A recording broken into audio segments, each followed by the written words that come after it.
Hi, my name is Megan, and I teach women how to forgive in any situation.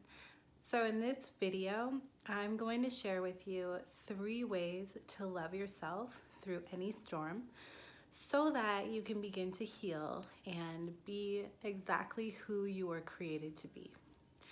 So, have you ever felt like the biggest screw up or wondered if you would ever change? I have.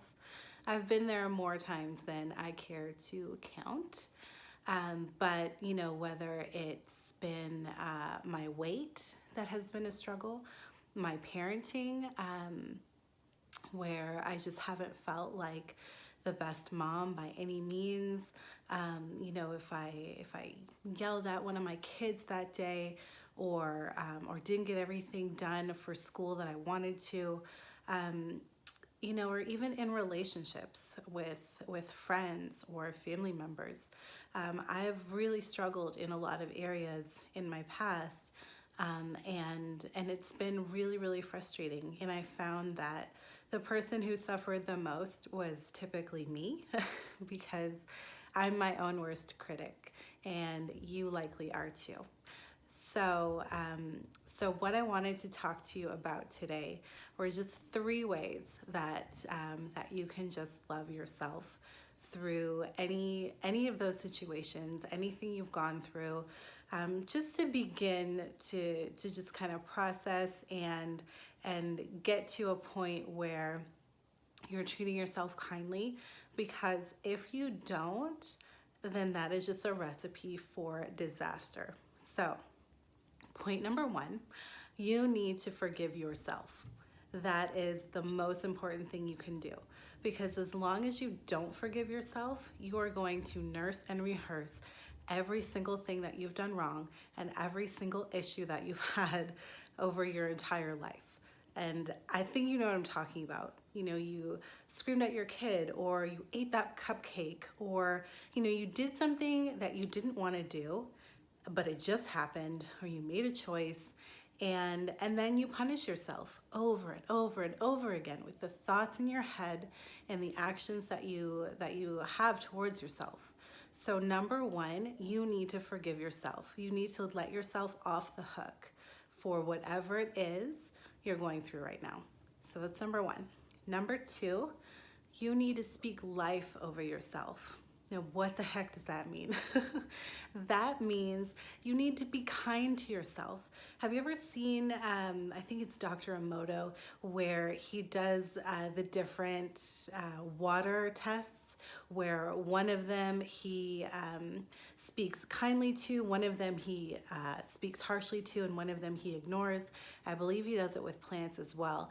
And the difference in them is just shocking. So we are like plants. I mean, we're made from the dust of the earth, right? So when we speak unkind things to ourselves, we are just like internalizing that. We're going to carry that with us. And the opposite is also true.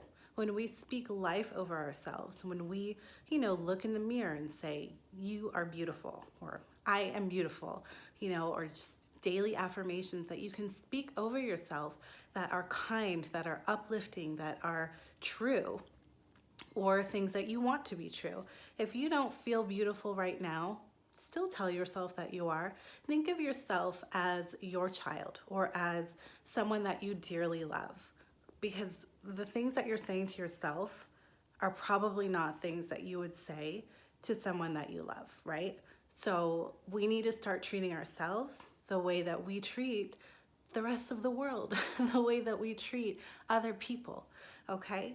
So that's point number 2. Point number 3, you need to be good to yourself. And what do I mean by that? I mean, if you're struggling with weight, then do your best to make good choices throughout the day. Don't eat 4 of those ice cream drumsticks in a row. I mean, not that I have any experience with that or anything. Have a salad with your meal. Go for a walk. Do some kind of exercise, or just journal, or just take a bath, have some you time. What is important to you? What makes you feel good and whole again? Do that. It doesn't necessarily have to be every day. If it is, that's great. But you know, you need to be good to yourself. You need to treat yourself with respect and with kindness and with love. So I would love to know what some ways are that that you show your self-love. So if you want to share them in the comments, I would love to read them. And otherwise, if you loved what you learned here, check out the link below this video for the link to my blog site where I've written a blog about this very topic. And yeah, that's in the description. And don't forget to subscribe and hit the little bell so that you get the notifications when I upload a new video. Hope you have a wonderful day. It was nice to spend time with you. Bye.